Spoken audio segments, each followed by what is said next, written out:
y'all. Here I'm coming to you from my kitchen again. So I noticed with this channel, I can do stuff and just be talking. Unlike my cyber channel, because I do research and I be showing folks stuff and all that, most of the time. So I gotta sit myself down somewhere and do all that. But really quick, I just want to talk about death and dying. And I want to talk about it because for a very long time, I had not experienced the death of a loved one, really. I mean, there people in my family had passed away, but, like I was not very close to them. Or I hadn't seen them in a while, because I left home to go to the military and all that. So it's been a very, very long time since I'd really seen them, like my aunts and some of my uncles, and my dad, he passed, but I was very young. I don't even remember that. I remember like when it happened, but I don't remember the feeling. Like I don't remember being sad, okay? Now, I believe I told you all on this channel, I did. And I actually posted a video on my Patreon, if you guys are interested in, sharing in my non-dual stuff on Patreon. But the day that my brother died, okay, so Gary, how old was Gary? I think he was going to be 51 maybe in January.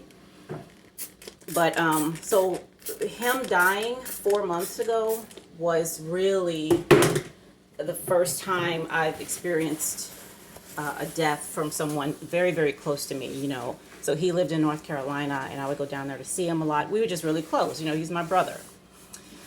So that day was horrible. I mean, it was the worst. It was the absolute worst. And every day since then has not been as bad as at one point I thought it should be. At one point I was like, should I be sadder? Like I really love this dude, he was everything, an amazing person, brother, someone just to talk to. He was all that, and it's like, should I be sadder, about this? So, my oldest sister, because she's of all of us, she's, other than my mom, she's known Gary the longest. And, she took his death really, really hard, and, is, still taking it very hard. And I understand that, like, I absolutely do. But I did wonder, like, Cheryl, why aren't you sadder about this, or thinking about it at least, the fact that he's not here? And I think it's because I told my oldest sister this. I said, the idea that Gary is no longer here, wherever here is, it is an idea that is having a very hard time taking root in my mind. Like, it really is. It's like I'm trying to plant something and the soil won't, the soil ain't going. It's like, no. Like that ain't gonna flourish here, okay? You that's not gonna work over here, and I'm just unable. It just won't stick, okay? And what I said was, what I mourn, and I believe I told y'all this on this channel, and I definitely wrote about it, is the experience that I had with Gary, And I told you all before how, like, we're whores for experience, okay? That's what we're looking for. We just want to experience some shit, heaven, hell, the what's that thing in the middle that the Catholic folks be talking about? That thing right there, Valhalla, all up, whatever, okay? Am I going to experience or no? We just want to be experiencing some stuff, okay? And that's when it's no longer there. That's what we mourn. And I see that with Gary. You know, that's the way that it's coming through to me. That's the way I'm interpreting all this, because I just can't. It's not like he's not here, okay? And it's not like he was here in the first place. The thing that was born was an experience of Gary. You know, the thing that was born in 1968, I think is when he was born, is an opportunity to experience a part of myself in this way. You know, and it goes back to when I was talking to my boys. I told y'all I'm homeschooling, right? And I was talking to my boys about space, you know, outer space and the moons and planets and all that. You know, asking them, well, where does space start? And we know what we learn in school. Like, space starts, I don't know, 60 miles above the earth, whatever the hell they be saying. Okay, I forget. But, you know, so they gave me the right answers, okay, according to science and what we read and what we have to mark on the test to pass, okay? But then I was like, okay, so that's good. That's fine. I said, but now what I want you to do is just use the senses that you have right now and tell me, where does space start? You know, and I forget which one of them it was. It could have been my oldest, but he said, right here in the room. Yes. Yeah, I was like, the space that you're in right now is the same space that's around Jupiter and the moon and the sun and inside, you know, all of us and inside meteors and the sun. I mean, all that. And you don't have to go anywhere to get there. Where do we have to go to get to space? Nowhere. You gotta go nowhere. That's why you hear a lot of folks talking about there's nowhere to go. Like, where you going? Where are you going? And when I had my enlightening experience, it was so strong that there was nothing to do. Like, literally. There's not, you're doing a bunch of stuff, you're kicking up a lot of dirt, you know, you a whole bunch of stuff is going on. But that does not negate the idea that there is nothing to do. Okay? It ain't got nothing to do. So when it comes to people or pets or jobs or relationships, you know, or, you know, giving up meat or vegetables, or whatever, okay? And there's a period of mourning. Old girl got that whole pyramid. You know, what's her name? Kubler-Ross, I believe. Anger, denial, depression, all that stuff, acceptance, okay? All of that is about an experience that I got used to, that you got used to. Okay, Gary was a habit. He was a habit. Okay. Guess what else is a habit? Cheryl is a habit. Me. I'm a habit. Okay. And that's what I mourn. And it's okay. I mean, you know, I'm good. You're good. Everybody's good. You know, to mourn the loss of what was never there in the first place. That it's absolutely all right to do that. Okay? Or not do it. There's nothing to do anyway. So do what you feel. Okay? Do whatever you feel. There's no supposed to in this. There never was a supposed to. You're supposed to, you know, feel this way. You're supposed to. Because I did question that for a minute. Like, girl, what's up? Didn't you love that man? You know? I mean, I don't think I didn't cry. Hell yeah, I cried. My whole eyeballs out, okay? Especially the day of his funeral. Well, we didn't really have a funeral. We had a, I don't know what you call it, ceremony, something. Because he was, my mom saw him in the casket. I didn't want to do that though. I did not want to do that, so I didn't. But after all that, he was cremated.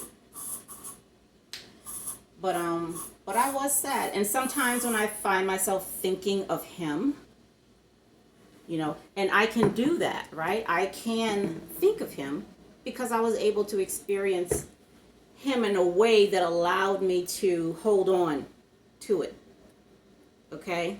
And bring it back when I wanted to. All right? The experience I had and I have with him and other folks, you know, in my life, whatever this is, allows me to grab stuff, you know, and hold it if I want to. You know, so when I do think of him, you know, I get choked up a little bit. I got cups for all of us, not, well, most of us, you know, with his picture on it. They're very nice. And I was looking at it today. But I know so much of what we do as human animals, we do because we're afraid of death. And hold on, y'all, I gotta close my door.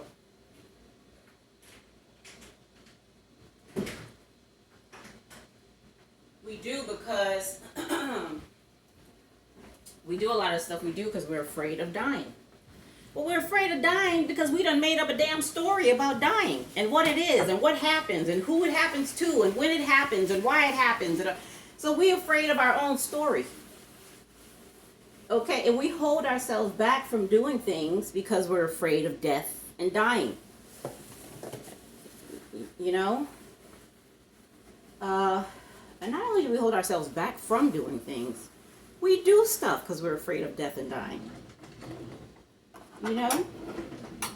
Many of us would be doing some of the stuff we do if we weren't scared. I remember listening to Alan Watts when he was talking about how if Christians really believe the Bible, they would be, how did he say that? They'd be running in the streets, something like that he said. But as a Christian who changed her mind, I'm like, I never believed that stuff. Because you can tell what you believe. You don't have to tell anybody what you believe because they could tell just looking at you. All people got to do is look at what you do to know what you believe. Okay, or to have an idea. Not at what you say, okay? Not at what you write down on pieces of paper. Not what you talk about on your YouTube channel. Okay? All they got to do is observe. Like they're aliens from another planet and just look. And belief is living out loud right there. Living out loud right there. You know. And so what do we really believe about death and dying? You know, if you look at your going about your day to day, observing yourself and what you're thinking, what do you believe about death and dying? Do you really believe it's something final? You really believe that? Do you really believe it's something to be feared? Is that true? I have a belief system process that I really need to start implementing because it's very good. I mean, it's a really great process. It's based off of the research done by several people, but primarily, what's that dude's name? I forget his name. But the name of the book is, I think it's Leahy. The name of the book is, what the hell is the book? Something to Change. Immunity to Change. That's what it is. It's that. And it's a really good, it's a nice process where, you know, we many of us have things we're doing that we say we don't want to do. You know, like I don't want to drink so much, or I don't want to smoke anymore, or, you know, I want to stop snacking at night, or I want to stop just being in the house all the time. You know, I need to, and listen, and especially with the new year coming up, child, all these resolutions. So it's that kind of stuff, right? The things we make resolutions for. This year, I'm going to start a business. This year, I'm going to get married. I'm going to have kids. I'm going to be a better mother. I'm going to be a better dad. I'm going to treat my parents better. I'm going to save money. I'm going to spend more money and stop being so frugal. I'm going to stop eating meat. I'm going to stop eating vegetables. You know, all that, okay? Because we feel like, you know, our beings would be happier or more valuable. And if we either continue or either we start to do something or we stop doing something, okay? You know, that's the way the story goes. So we all got that kind of stuff, you know? And we try, like we do real good, don't we, for the first 30 days? You know, for those of us who make it that far. Some of them even go to June, okay? But for some reason, you know, we revert on back. It's like on January 1st, we got a rubber band, okay? And stretching it out is the change that we're making. But come around February, March, we get tired and that rubber band just snap right on back. It was just waiting the whole time just to snap back, you know, so we can go back to the way we were doing. The way we were experiencing whatever it was we were experiencing, okay? Go back to that. But so the process that I have helps us look at that to say, why? So I do, and many of us do, like we really want to make this change. We want to. But as is the case most of the time, it's like we have our foot on the brake and the accelerator, trying to make a change. So the process that I have helps us to look at what are we doing to make the change and what are we simultaneously doing to prevent it, to stop it, to make it not happen. Okay? Because many times that's what's going on. That's what's going on. So I need to go ahead and dust that off. There's so much, y'all, that I'm excited about doing. I do